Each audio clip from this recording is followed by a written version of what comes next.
Hello, everyone. Welcome back. Kendra, we made it through another week. Yeah, I am super excited that these shows are going really well and they're being well received, and it's awesome. Welcome back. Hope you are ready for a fun-filled hour. I know we try to keep the agenda relatively neat so that we don't end up with things that we're unable to talk about. I great. know last week we had this a question that we actually offered to circle back, and when I went back to the comments, someone deleted their comments. I couldn't find them for the life of me. I couldn't find it either. So But yeah, I'm so excited to be back for another session of the strategy session with you, Americo. And I see that we have Meryl already joining and David as well. So I just wanted to say hello. And it's very cold and frigid where I am as well. well, forget about the cold. Why don't we start off with intros? Why don't you? Why don't we kick this off? Tell us a little bit about Kendra Noel. Who are Oh, you? Who do you serve? And okay. Boomtag. Awesome. So, yeah, I'm the owner of Boomtag Media, and we help service based business owners, at least that's our primary focus, with their digital marketing strategies. So, that can mean a lot of things, and we'll probably get into that in our overview of digital marketing. But the main areas we use LinkedIn as a main pillar, at least, and then concentrate on email marketing and funnels and social media presence as well. Excellent. So we'll have an opportunity to jump into that, and it'll probably be an ongoing conversation because marketing doesn't change; it keeps evolving. And the coming weeks, it'll be a similar taste and feel. This show is about marketing strategies and customer experience. Mhm. So if you come this weekend, we didn't cover what you felt needed to be covered, drop a message in the comments. Let us know what you want to hear, what you want us to talk about, and we'll be more than happy to add it to our agenda. So, a little bit about myself. Yeah, my name's Americo Costa. I'm a customer experience leader and business coach. I too help service based businesses and professionals raise their brand awareness and build customer advocacy. So, customer experience can mean a lot of things to a lot of people, and I'm glad that we have this platform to be able to talk about the nuances of customer experience and demystify the nuances of customer experience. So, excited to kick off this week with a wonderful conversation. We put a few things on the agenda: marketing, um, marketing and CX, and an introduction to digital marketing and customer experience. I'm going to give the floor over to you. I want you to share for those who are wondering, especially the solopreneurs and those who are perhaps transitioning or trying to build a brand and a business. What can you share about digital marketing as an introductory to new business owners? Okay. So I think that there's two, maybe three things that people go to automatically when they think of digital marketing, which would be the website and their social media presence. The third possibly being their Google analytics and getting found, online. So those three are really important, of course. But there's some other things that people don't always think of, such as, like social media may be how people discover you, but they're not automatically going to go straight to your website and buy from you the minute that they find you on social media. So there's a lot of strategy that goes into your online presence, your digital marketing, including some funnels, some email marketing, some ways you get them to go from discovery to a customer. So I keep looking off to the right. Don't be offended or You're upset. fine. I keep looking at. I am monitoring our chat on my mobile device. Perfect. uh, I got my whole studio, all my contraptions running on the side. Uh, this weekend there was a lot of anxiety around the whole TikTok shutting, Mhm. and I think we all knew this was going to be short lived. But when it comes to a digital marketing strategy, let's spend some time talking a little bit about that whole eggs in one basket conversation. A Yeah. lot of people were monetizing and making a living on TikTok, Mhm. but when the lights came off, they had nothing. There was no contingency. There were no other platforms that they could rely on. I did see a wave of TikTokers making their way to LinkedIn and trying to reach out. Hey, I'm a former TikToker. Uh, please follow me. Please add me. So it was pretty Yeah. interesting. No, there was definitely a sense of panic. So I think, it's important when you talk about digital marketing strategy to automatically have it built in up front, to not have just the one platform that you promote yourself on, to spread yourself out between popular platforms because they can get shut down for a lot of reasons. I just did a post about this week. People maybe don't remember, and maybe it's not as worldwide as it was in America, but there was a popular social media platform that had a really short lived rise and fall called Parlor. And it was actually not even a government shutdown. It was shut down because Amazon web servers refused to provide them service anymore. They didn't have a place to host their platform anymore. So it got shut down because of that. So, um, yeah. And then David just asked about top platforms for businesses. I have an opinion on this. Well, please Americo share. probably does too.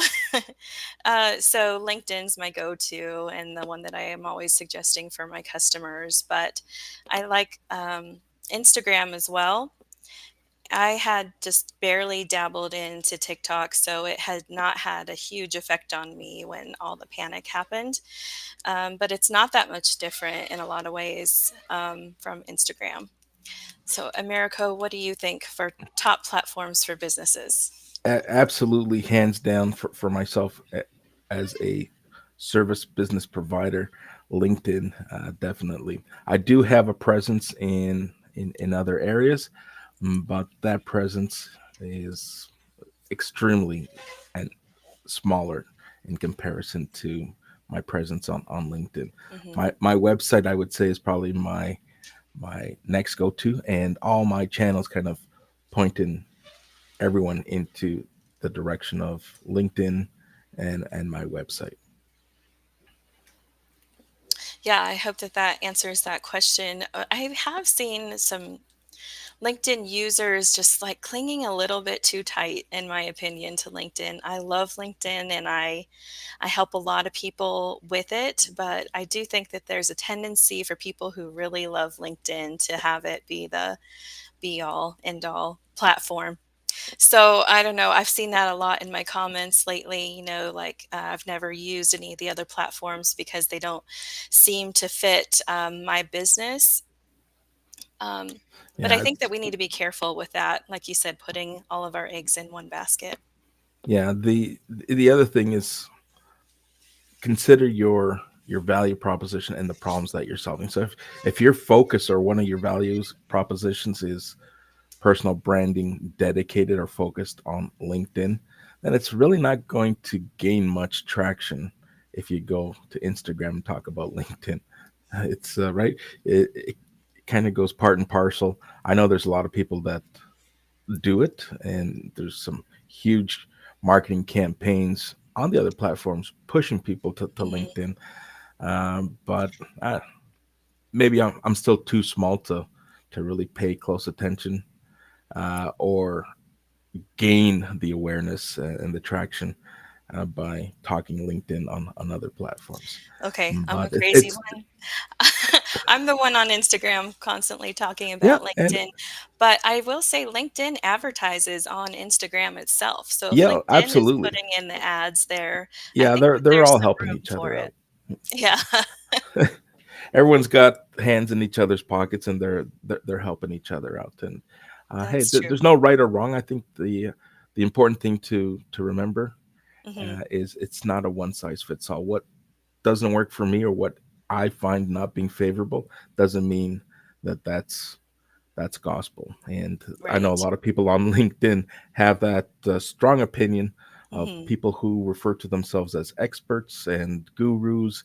And it's important to understand that hey, they're experts in their field and they're going to have opinions based on their expertise.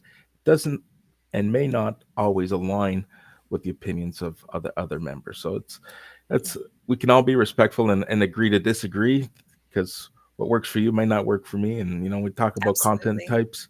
You know, you Mhm. you might you might come out tomorrow and say, I'm all in on carousels, and I'll turn around and say carousels do nothing for me other than take up time and flatline across the board. So polls is what works for me. But Mhm. back to digital marketing, and you circled and you started off with Google, um, Google Analytics, and I paid close attention, and in fact, was doing some research prior to the show because I wanted to share an example, and I came across something that I hadn't seen before, but from I guess, an SEO perspective, when you're focused on optimizing your LinkedIn profile, understand the nuances that Google, the Google bots, when they're crawling your content, what they put up on Google is incredible. So a lot of us like to play and be creative with our headlines and say, I'm a needle in a haystack, and then you Google Americo de Costa, and Americo comes up as needle in the haystack. How credible is Americo if he thinks he's a needle in a haystack, right? Yeah, Or that's true. unicorn. People. I see recruiters do this quite frequently. They're unicorn finders, and they're looking for unicorns, and you Google them, and it's like Google will crawl their headline or their about section, and it's very interesting understanding the characters that get crawled. So it's really important to understand your first line of your headline and your first line of your about section is what people will see when they Google your name and or Google your business. Mhm. So in my research, and this is now my personal story coming into play, um, my volunteering section in my LinkedIn profile, I was volunteering for my daughter's soccer career, and I sat on boards, and I was managing my daughter's team as she evolved. And I googled my name this afternoon, and there I am, Americo de Costa, volunteered for X number of years working with parents. Like, man, I haven't worked with parents in decades. Where's this coming from? It's like, so now here's an opportunity to pivot. I got to go back to my volunteer section and either remove that or reword it because the way it's worded, it just doesn't speak or align to my personal brand. Mhm. So, Yeah, it is surprising when you Google yourself and you see how much of your LinkedIn material comes up in a Google search with an individual's name. I've been very surprised by that as well. And I just wanted to say hi to all the people coming in. It looks like we have people from all over. I love how this has been such a global thing. David, David chimes in and says, "Keep it simple." The whole kiss analogy is absolutely hands down correct. And I actually built that into my business brand. Call myself Journey Logic CX, and that logic is pretty much exuding that same sentiment. Let's keep it simple. Let's not overcomplicate things. We Hmm. have a great tendency of overcomplicating things when it comes to marketing and when it comes to customer experience. You know, customers will abandon your website, your profile in a heartbeat if it is too complex and too complicated, Hmm. right? Or if your calls to action are just unrealistic. What Hmm. are your thoughts?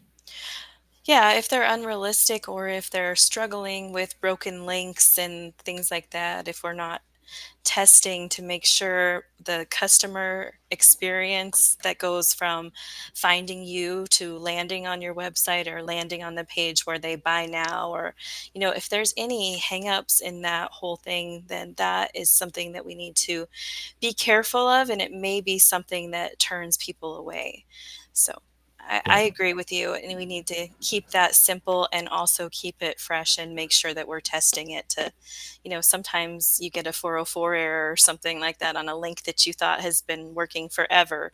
It can unexpectedly one day just stop. So checking in on those things every once in a while is a great idea. absolutely. Yeah, having a regular cadence around um, your your your website and or your social presence, your entire social presence, and mapping it out, making sure that there isn't anything that's going to hinder a customer from wanting to reach out to your company or you as a professional.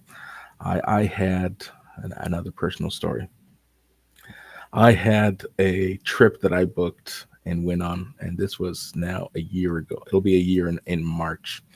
And for whatever reason, I have my opinions as to why, but trying to find travel insurance is painstaking. It, there's no one here. Like there's plenty of companies who offer it, but because it's such a small price point, very few people wanna want to sell it.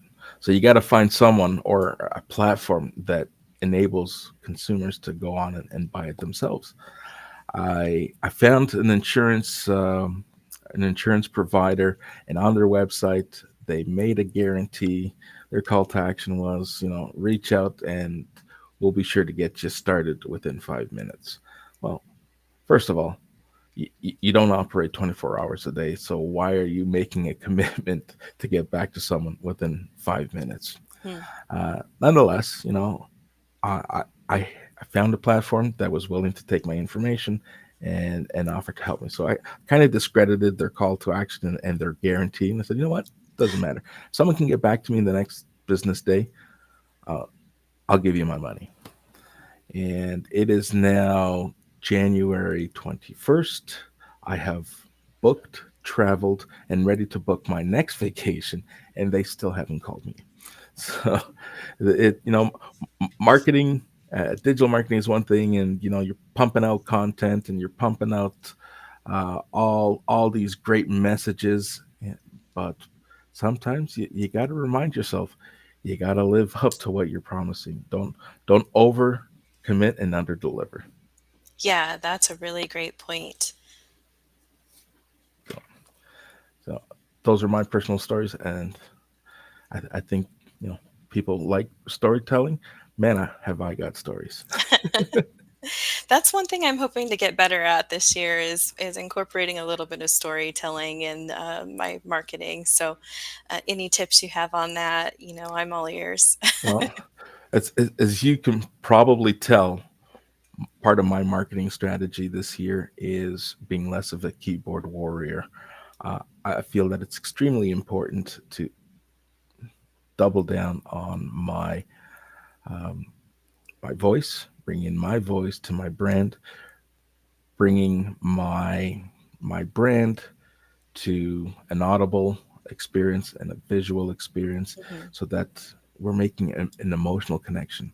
I notice more and more with AI making a bigger prominent presence in the social landscape, that there are now people purposely and by design editing their content and misspelling words on purpose so that they can show and demonstrate authenticity. Hey, this wasn't AI generated. Mhm. It's got a misspelling, there's grammar mistakes, and people are now editing to make it look and read more human. It's like, well, I'm gonna move away from that because hey, when it comes to grammar, I'll mess up. I'll be the first to admit that. And I'm guilty too. Same AI thing. I don't AI have to do has that on purpose. AI has helped me tremendously with that. Hey, I'll copy in what I've drafted. Hey, can you make this read more cohesive and check it for grammar? and it's helped me. But now, kind of stepping away from that and jumping on this live bandwagon. Mhm. Listen, the world has become such a small place, and we're bringing each other, whether it's businesses, professionals, or even job seekers, we're bringing each other closer together faster than ever before. And it's platforms like this that does it. So building a marketing strategy that includes, well, it doesn't have to be exclusively live events, but here's a great opportunity for businesses to supplement uh, their efforts and their investments, and have and bring their voice and bring their product message to a live environment, Mhm. right? Yeah, absolutely. I have a current customer who are trying to promote an event that's happening locally, and it's like a Valentine's Day dance. And the posts that we've been doing have just like she's boosted them a few times, and that's helping, but not getting as much attention as we would like. So I brought this up to her. I said, "Hey, let's do an Instagram live, and since I'm the one helping you market it, I can just ask you questions like interview style. You can tell about the event and what's going on."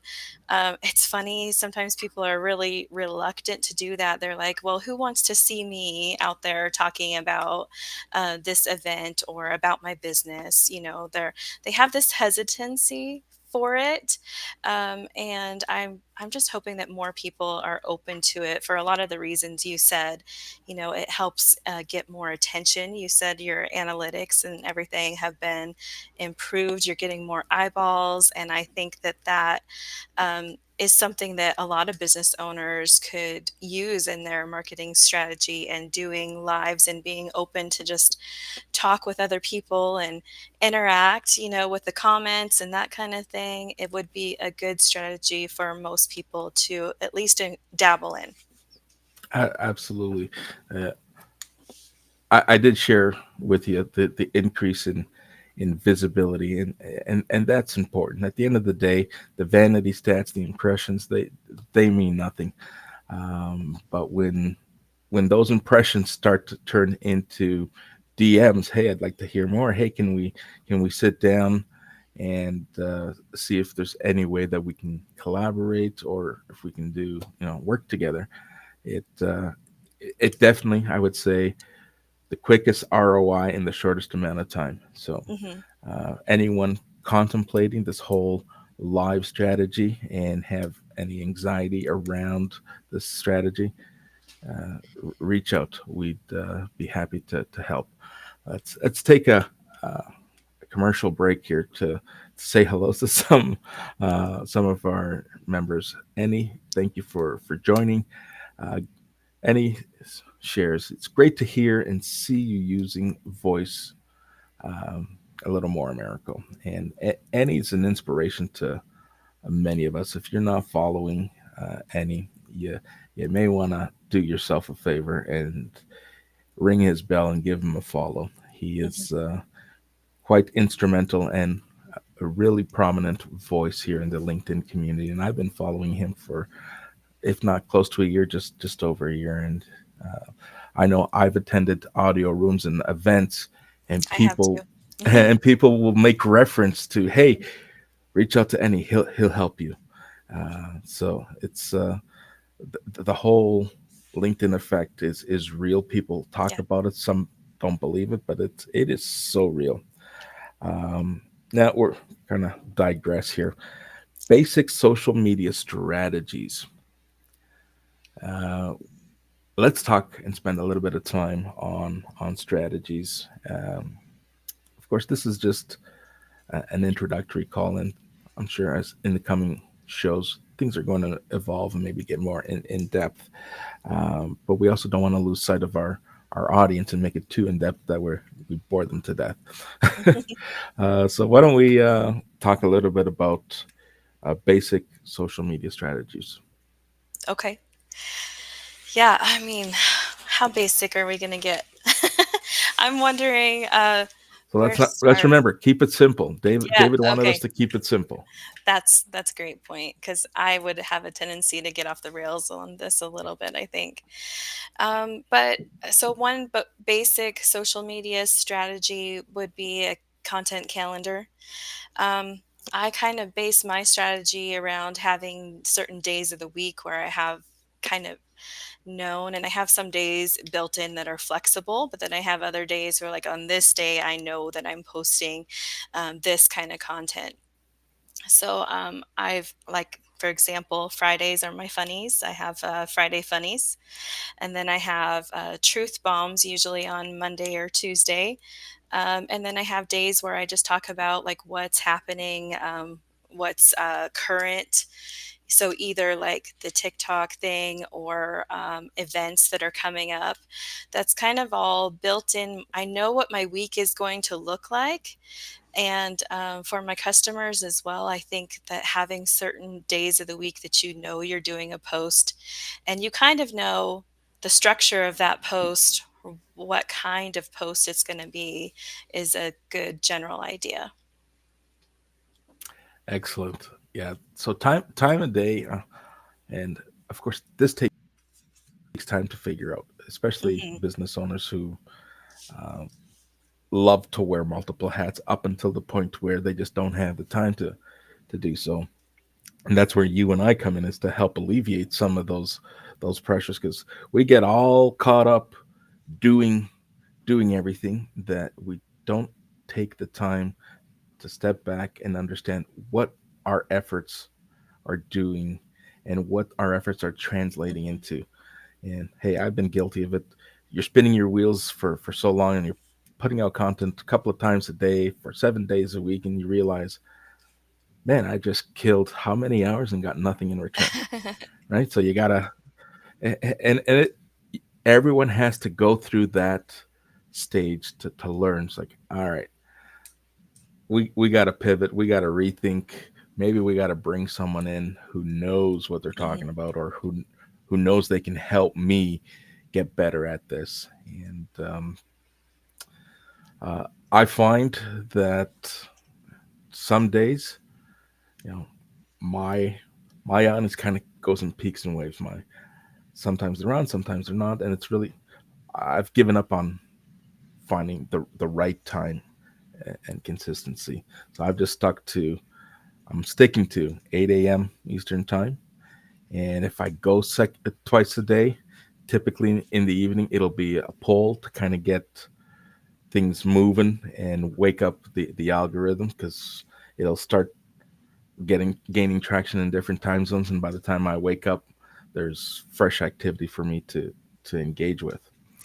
Uh, but definitely, I learned that if you talk less about what you offer and make it to the whole keep it simple Hmm. analogy, the simpler you keep it, the better engagement you get. Um, so, I believe Roy has come in. He's he's saying hello, and I can see his comment on my phone, but not on our feed, unless it has I passed us did by. So, see he said hello, hello. Yeah. you did see him. All right.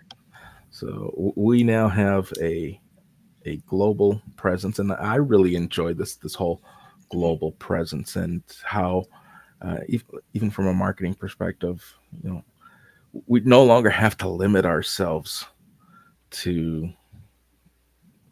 the intersections that we live and drive in. We are living in a world where we can offer support, and we can gain and build trust and credibility Hmm. globally. And one of my one of my themes when I hosted last week with Leah, uh, my my Journey Logic themed show. It's the whole premise is that whole global um, outlook and how we're bringing the world Yeah. together. Uh, Roy just said hello again, so he is here with us. So hi, Roy.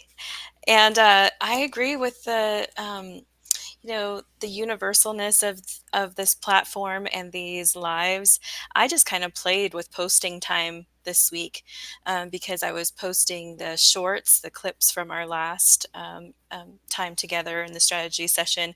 So I turned those into shorts, and I was kind of just testing to see what time worked better to post, because a lot of times that was my second post of the day, because I usually do post around the same time you do. For me, it's 6 o'clock my time, which is around 8 o'clock Eastern time. So, but I just randomly posted one at midnight. And I think because it's so global, it really doesn't matter so much anymore, the posting time. I I mean, as long as you are posting and putting yourself out there, I don't know if the time matters as much. So David goes from Toronto to Texas, so he likes sticking between the T's.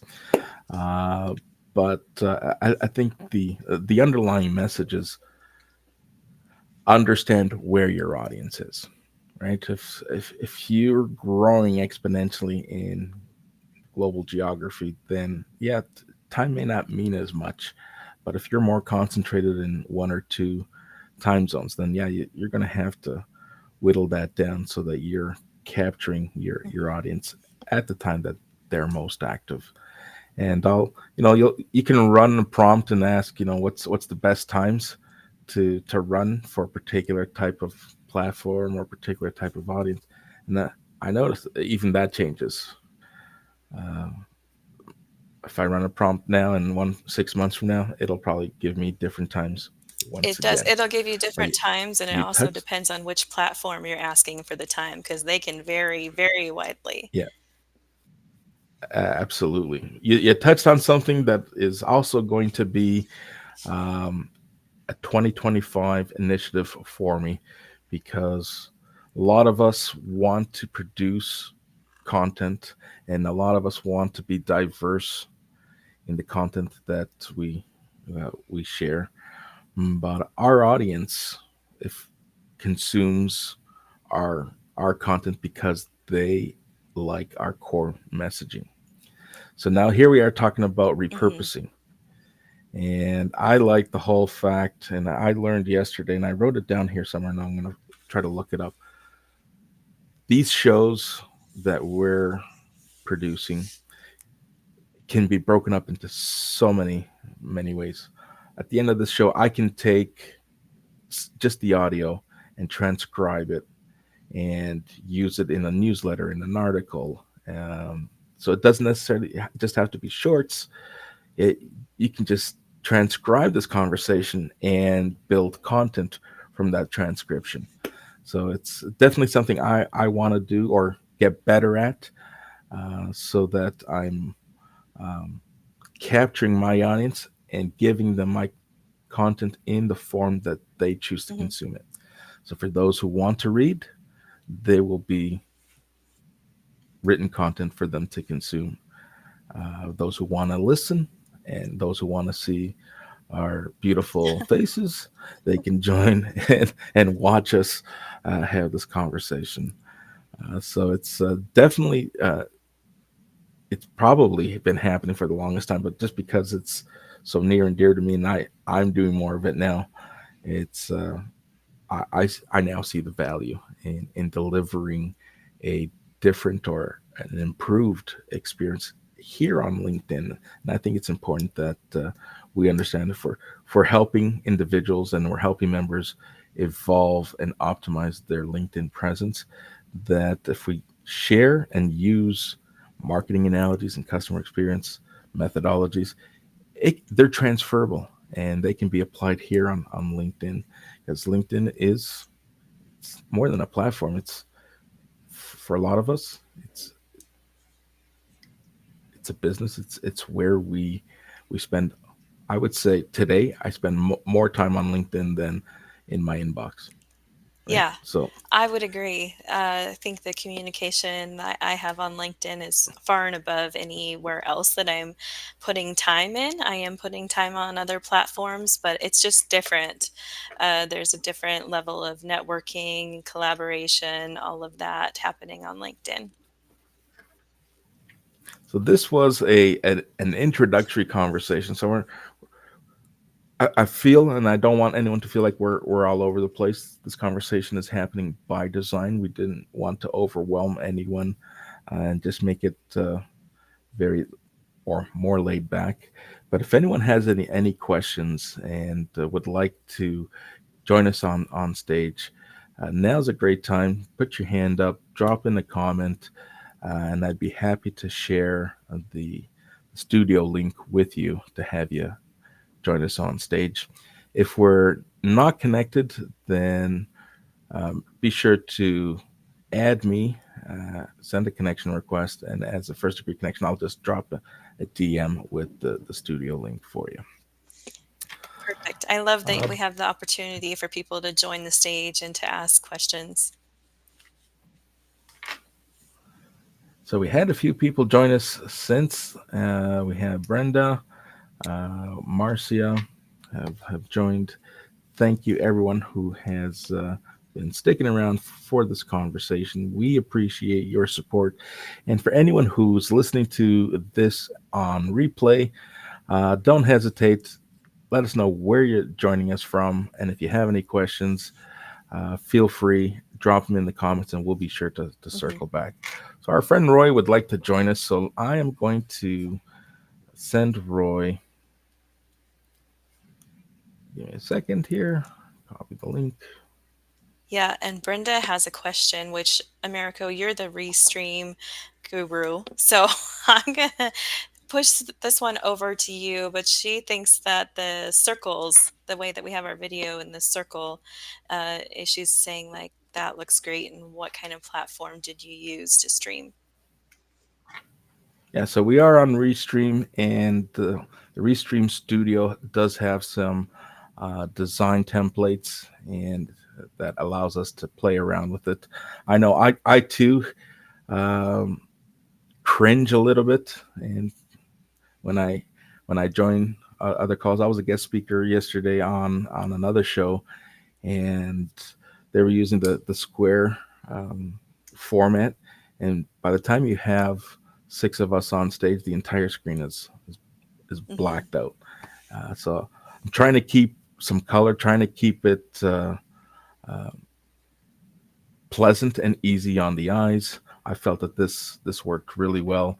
So Brenda, if you have any questions around navigating with Restream, for any of your upcoming events, drop me a DM. Let's have a chat, and I'll answer whatever questions that you may have. Yeah, and you've made All a right. few of these studios, Americo. I've joined several events where you were hosting and you had created the studios, and all of them look really great.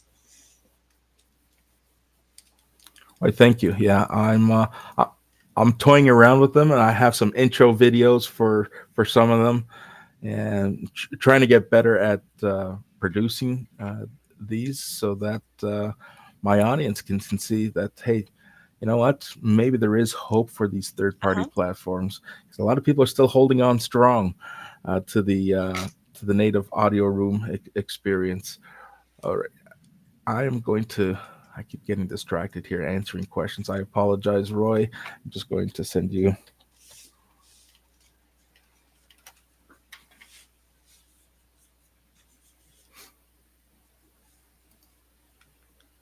It's probably my fault. I keep interrupting you. No, that's it's all good. So, Brenda, I would be going on a short walk today as well. You said something about having to take your dog outside. Oh, it is just frigid here as well. There you go. I have now sent that to Roy, and Roy will be joining us momentarily. Yeah, it is frigid here. I haven't left the house this morning, but even with the furnace pumping the heat into the home, if you walk close enough to a window, you can feel the cold coming through. Hmm. That's more reason to follow Roy, because his walks on the beach and his posts on the beach just warm you up, Yes. and even Linnaire's garden Hmm. posts just, you know, it helps. It helps with the winter blues.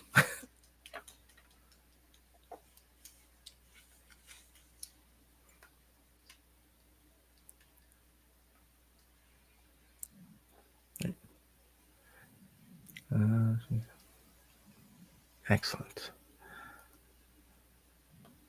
Right. So, have you Googled yourself recently?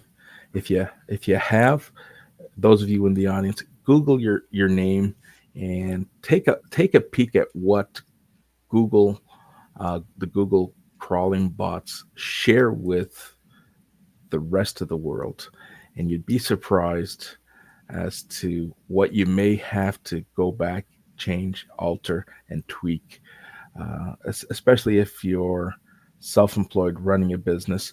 Yeah, you may want to reposition your words or reposition your headlines and optimize the first few characters that are being shared globally so that it really represents your brand, your value proposition, and you you want to be able to pique the curiosity of your audience, of your potential customers. And like I mentioned, there's an opportunity there for myself to go back and edit some of my LinkedIn profiles so that it shows up differently. Yeah, always a good idea to be checking that out to see what other people see.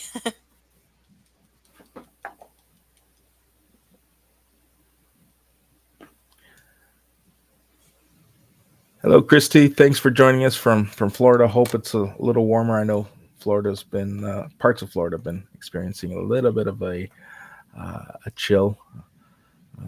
I know Atlanta got hit, North Carolina got hit with a little bit of frigid temperature. But hey, sharing is caring. We can't all enjoy this cold weather.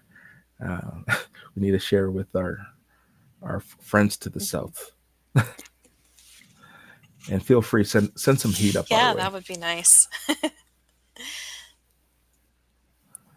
Okay, I may have Roy. Give me a second here. I may have sent you the wrong link. Let me double check. No, I haven't. He's sitting in the studio waiting Oh, for me. There he is. There's our friend Roy, patiently waiting backstage. Roy, thank you once again for joining us this week. The stage is yours. What would you like to share? Oh, thanks so much. Thanks so much. And yeah, I'm always interested to talk about social media and customer experience. So probably just want to touch on this aspect of customer experience. And the reason being um, is that wherever you go in the world, um, the emotion of how you treat your customers is is evident in the way they engage and interact with you. Um, and my friend Brenda is in the audience as well. And I've watched so many and so much of her content, which is it's just absolutely eye opening. If anyone's not connected with her, she's a real gun, and I say that in the nicest possible way. Um, but in the business that I'm in, and that's the reason that I came to join the conversation. Um, every year at the beginning of the year, I speak with my team. As you can hear, I don't call them employees. I call them team members rather than employees, because an employee, can be seen to be, you know, down there, and you as the boss up here. So I don't regard any person that works in my business as an employee. I rather call them a team member. And we sit every single the beginning of every year, which we've just done again recently, and we speak about how we can elevate our customer experience. We don't want to have a good or great customer experience for our customers. We want it to be world class. Yep, you heard that right. World class. And the only way you can make it world class is if, number one, you concentrate on what you're going to do to make it world class. And the second aspect is actionable. What are you physically going to do to elevate the customer experience? Um, and the reason that I know that we use it as a means of progression, and I'm going to say this, it's never an end product. It's always a work in progress, because there's always something that we can do to improve and get it better. So even although we know we have the most incredible feedback from our customers, And yes, we will have people that will never be happy. And those people, well, that's just the way it is. But the majority of customers that we have told us and given us the feedback that we make them feel special. That's a key element. Not for me, not because I'm a genius, but because if you can make somebody feel special, and a colleague feels special, then what happens is that you get their loyalty, and that's what customer experience is all about: is creating that environment that they feel they are the most important person in the world. And if you can do that, you get loyal customers coming aboard. So we don't try and say the category of this customer is they've only bought ABC, uh, $1 worth of merchandise, or a customer that spent hundreds of thousands of dollars with us. No, we don't differentiate. And there's the next last point that I want to make is customer experience has to be across the board. You can't categorize your customers. Who's a good customer? Let me give them a better experience than somebody else. Or hold on a sec. This is a very small customer. Guess what? The small customers become the big customers. So there's my story, and I'm sticking to it. And you know what? You almost brought a tear to my eye, but I'm trying to keep myself composed here. It's it's so true. You know, right from first thing you said, I've always, when I was in the corporate environment, I really believed in a linear organization. No one ever worked for me. I never worked for anyone. We all worked together. We were all team members, and we were all there to support one another. And to touch on the customer experience, you're absolutely correct. You can't put yourself in a position where there's a different treatment based on how much customers are spending. And I shared that earlier in one of my examples in trying to buy travel insurance. You know, there's an opportunity with a small ticket item to get me in the door and build a relationship, nurture that relationship, and understand that there's other opportunities for me to return and buy other products.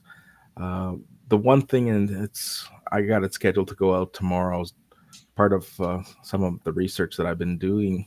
Um, Neil Patel digital marketing agency. I follow him and his content, and he shared recently that 91% of 9,500 people or consumers that he surveyed or his organization surveyed globally said that in terms of gaining consumer confidence, 91% of people rely on testimonial and verifiable Mhm. reviews. And that touches on your whole customer advocacy piece. People buy from not only people they like, know, and trust, but they will make purchasing decisions based on the purchasing decisions that others have made. So it's extremely important to understand how vulnerable a brand can become by delivering a poor experience, making that emotional disconnection with one customer, and it spreads like wildfire. Here we are talking about it. I shared my story, and this was a purchase attempt that I tried to make almost a year ago, and I'm still talking about it. And you're hearing about it. Uh, the truth is, people are more inclined to share when things go wrong than when things go right. So it's also important to build into your strategy, trying to find that spot where you're promoting and you're asking and for that customer sentiment at all times.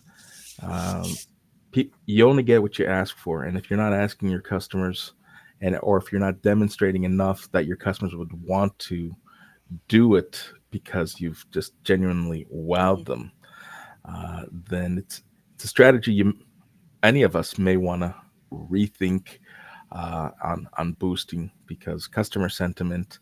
is is can be a game changer, and is a game changer, and people are and businesses are leaving revenue on the table by not paying closer attention to that experience and that Yeah. sentiment.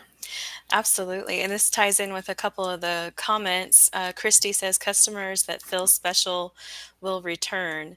I think that that is true for sure. And Roy shared with us last time how he asks for the testimonial or the review when the customer's heart is the fullest after he's delivered some great customer service. So I think that that was a great tip, something that's still sticking in my mind for sure. And another thing, and I'm just going to say this because you might see that I've actually got some golfing attire on today. And I don't normally do this during the week, but I'm on my way to go and play golf with a potential client that has asked. So I'm literally leaving in the next 5 minutes. So um, here's my last sort of thought that I wanted to share is that I make it quite known to my customers, and I say this: don't judge me and my business on when things are going right. In other words, when everything's working. Judge me on when there's a mistake or an error or something wrong. Judge me on my reaction to that. And why do I say that? Is because a happy customer is fantastic. Don't get me wrong. But let me tell you what's better than a happy customer is a customer that was disappointed about something that you did and you fixed it.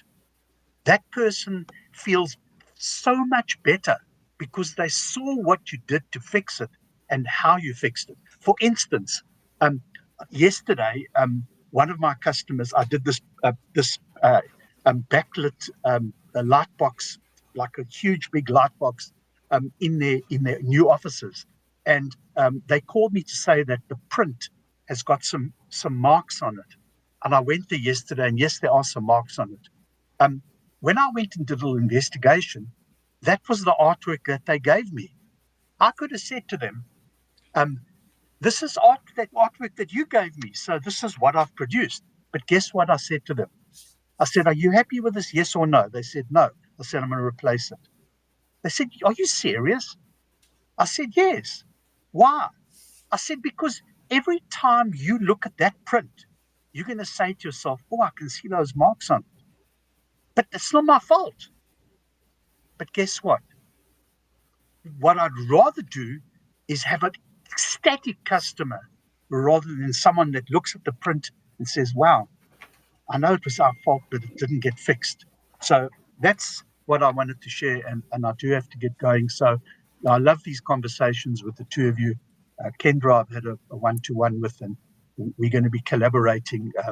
But thank you so much for allowing me onto the stage. And guess what? I'm on my way to go play golf. See you later. Have fun. Enjoy. All right, have fun. All right. Thanks, Roy.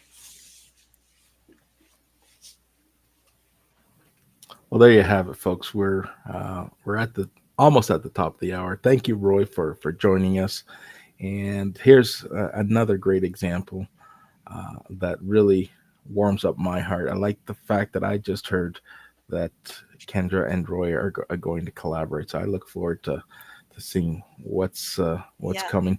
I know Roy is he brands himself as promotional or product disruptor. Yeah. So excited to see Right. what's When going I to had the evolve one-on-one from meeting there. with him, I really got a better understanding of what that means. You hear him say it in a lot of audio rooms and live events and that kind of thing. But yeah, now I have a better understanding of what that means. So I'm very excited as well. But I won't give away anything until that's shored up.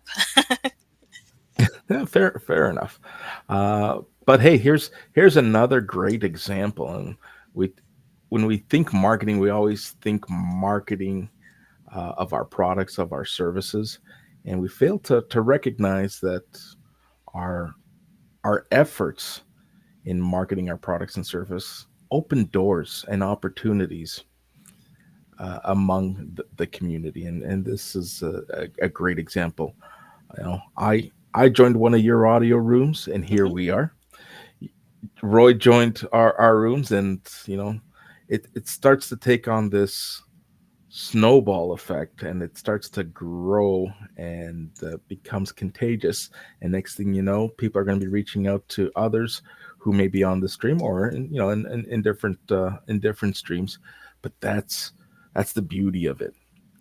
uh, Marketing isn't something that you turn on and you turn off. It's always on, and it's always important that you bring the best version of yourself to the game at all times, because marketing works even when you're not here. When I turn it off and walk away from my social platforms, my content, my personal brand is on, and it's representing who I am, who I stand for, and who I support.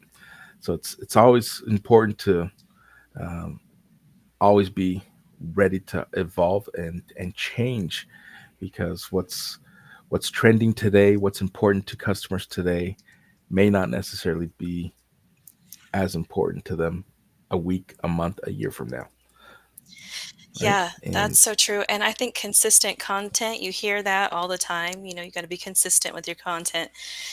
Consistency, consistency. But I think that there's a lot of perseverance in that as well. Like you said, it's always on, and some people just don't give it enough time. I think they're like, well, everyone's telling me to be consistent, so I'm going to be consistent for 2 weeks, and if that didn't work, then I'm going to give up. You have to definitely be on that all the time and then just persevere. yeah, it's also important, you're when you're trying to differentiate yourself in a saturated market. Hey, this is going to take time. You're absolutely right. And I'd be remiss to say in some industries, it could take a year if you're really building a message and you really wanted to infiltrate and get right on, into the weeds. And it takes time. Last year, my focus and my word of the year was resilience, and my focus was just building brand awareness. And my content was just about getting Americo known and recognized, and getting Journey Logic recognized. All right, here's content from Journey Logic, and you see your followers kind of come in ebbs and flows. Hey, we can't be all things to all people, and that's perfectly Mhm. fine, right? But this year, uh, I continue to respect what resilience has taught me, and now I'm adding my word of the year for 2025 is persistence, right? So you can't let go of what Yep. you've done. It, whatever worked will continue to work. Whatever didn't work, you learn from it. You don't just throw in the towel. It's like, all right, this isn't working. Uh, Kendra and Americo have been telling me and giving me this advice. All these other people on LinkedIn are giving me similar advice or different advice, and none of the advice seems to be working. You got to be persistent. It's a process, and for some, it works in shorter periods of time. Others takes a longer period of time, but that is not because of your lack in effort. It simply could be the market that you're in, could be you know your your timing, going in at the wrong time. Your audience isn't perhaps you're not talking directly to your audience where you thought you might have, and you got to change your message, you got to change your tone. There's so many nuances when it comes to marketing and delivering that delightful experience. You know, I'm going to close it off and then shut up and let you have your closing remarks. But from a customer experience perspective, many of us get hung up on, let's put all our effort and energy at the top Mhm. of funnel and deliver the best experience to get people into our funnel, and then we'll let our sales team take care of everything else. No, customer experience starts before that you even get a customer to a funnel. It's what are you doing to raise awareness? And I touched on that earlier. It's like customers will go online. Over 80% of customers make purchasing decisions, which start with testimonials. So before they even decide to get into your funnel, they want to know and they want to understand what other people Mhm. think of you and what other people think of your product and service. And you have to be on your A game prior to and gaining that awareness, bringing that customer to a point where they're considering your product or service, helping that customer on board and providing them service while they're your customer, and building that relationship to a point where they become advocates. And I touched on this, I think the last show we were on. Customers will come and go, and how you treat them as you exit your customers is just as important as the effort that you put into delivering an experience to gain them as new Mhm. customers. All right. Those are my closing remarks. I want to thank everyone for joining us this week. Why don't you take it home for us, Kendra? All right. Well, it's still January, so I know we said we're over saying Happy New Year. That only lasted, what, a week or so into January. But I do have my New Year marketing checklist. If anyone is like really this time of year, they're like, I need to put some effort behind my marketing or look at things. The checklist is just a great idea to go through. It's real easy. It's basic. I didn't get it loaded in here, so I can't share it on the screen. But if anyone wants that, feel free to reach out to me and just say, hey, I'd like to take a look at your checklist, and I will be happy to send that to you. And reach out if you need any help with strategy. Fantastic. So we are just past the hour. We had a great conversation. Next week we will, well, not next week, 2 weeks from now, we will continue this conversation. I know that I've segmented it so that the next few shows we will have all these introductory conversations on different areas and components on uh, digital marketing and customer experience, and then we'll look at, as we get ready here in the northern hemisphere. Uh, we look forward to Yeah. spring. Uh, I'm going to be optimistic here.